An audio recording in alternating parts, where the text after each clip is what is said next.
Hi, it's Kat from bcatlight.com. Today we are going to discuss a slightly controversial issue, which is how to deal with people who are very keen photography enthusiasts at weddings. It is a difficult subject and it is one that's tricky, particularly if on a wedding day you're confronted with somebody who's very overzealous with their camera and possibly hinders what you do. So I've got a couple of tips for you today on how to handle it and what to do if you find yourself in this position. Let's start as ever with the preparation for a wedding. You hear this a lot on bcatlight.com. Preparation is so important. So the first thing to always do is talk to your couple about how you work and the space that you need in order to be creative.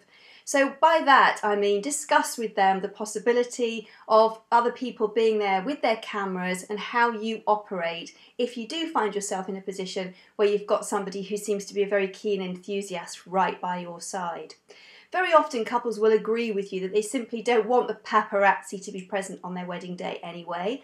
They've also hired you for you. So they want you to bring all your skills, and so they need to understand then what it takes for you to be able to produce the imagery that they have fallen in love with. So don't be frightened to have a really open and honest discussion with them about it and tell them how you would handle it if you discover somebody is being a little bit tricky to manoeuvre around on a wedding day.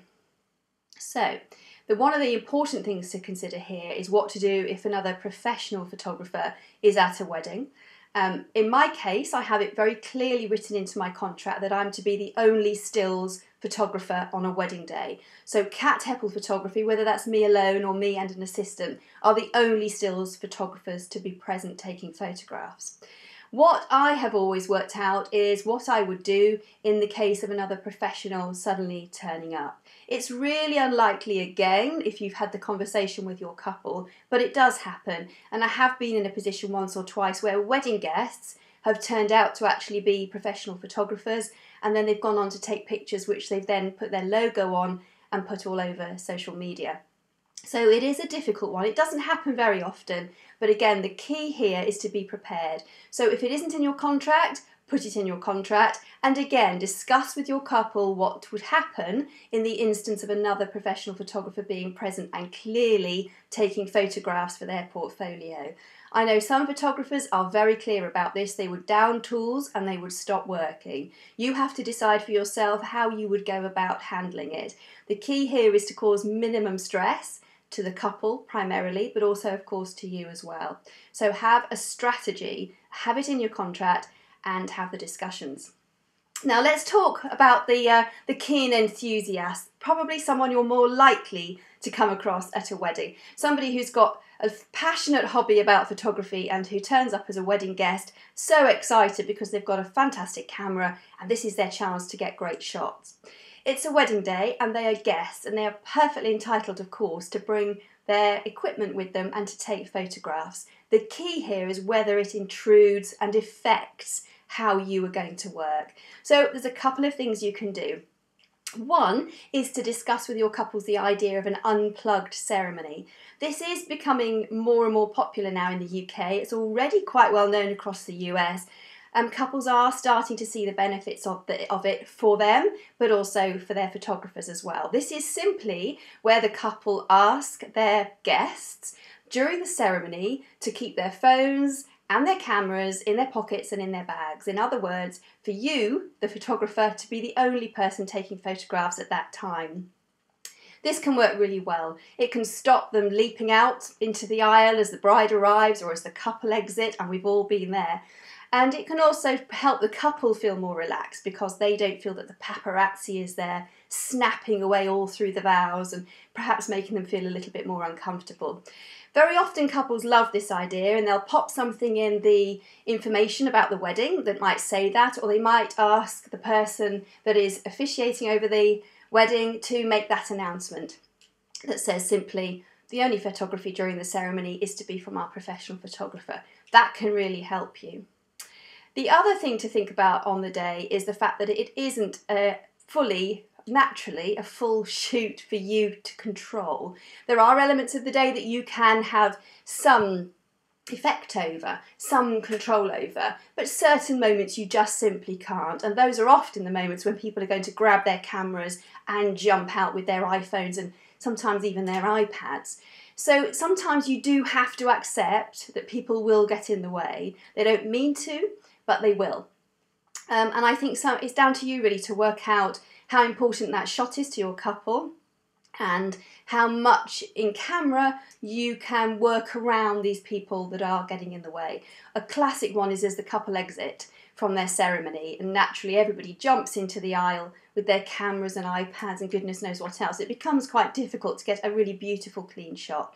We have to remember as photographers that what is aesthetically pleasing to us may not be that shot full of iPads and iPhones and cameras everywhere. The couple may still love that picture. It's worth taking, it's worth giving to them. If nothing else, it shows them how many people were there taking loads of pictures with their cameras.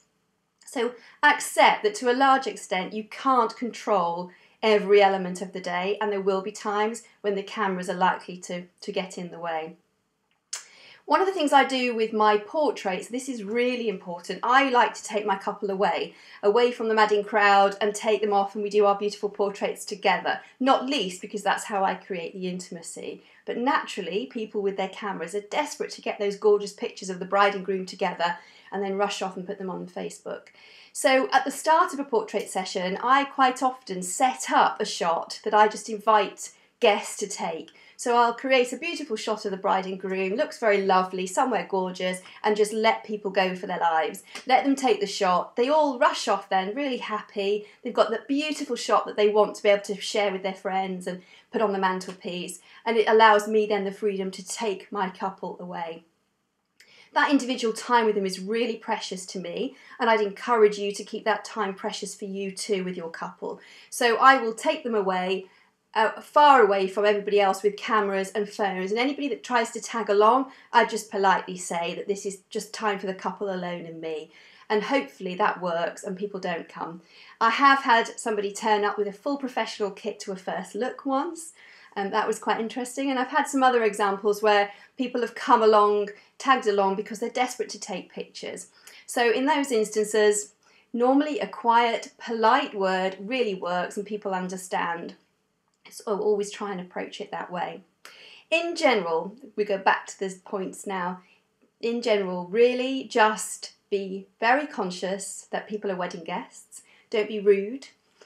Don't upset anybody, and try very hard to work around it. But always, always protect how you need to work to create the images. You have been employed, you have been paid, the couple love what you do. In order for you to produce that, you absolutely have to be able to work in the way that you need to. So don't be frightened to quietly ask somebody to stop using flash all the way through the speeches if it's massively interfering with your imagery, for example. Very often people just don't realise that it's intrusive and causing a problem, and just a quiet, polite word is enough to resolve the problem.